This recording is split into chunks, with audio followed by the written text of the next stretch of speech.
रामकृष्ण हरी विठ्ठल केशव. घरामध्ये अशी एक व्यक्ती आहे, लक्षात ठेवा. जी व्यक्ती मुलगा असेल किंवा मुलगी असेल, त्या मुलाचं आणि मुलीचं लग्न होऊ देत नाही.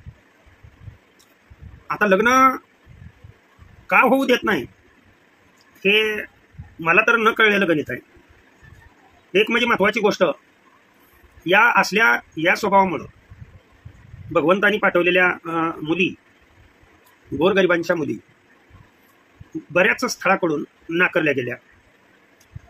असं मला म्हणजे प्रत्यक्षात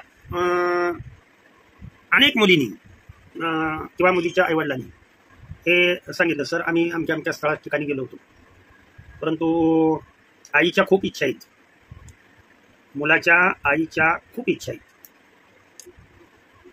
आणि जर तिच्या इच्छा खूप असतील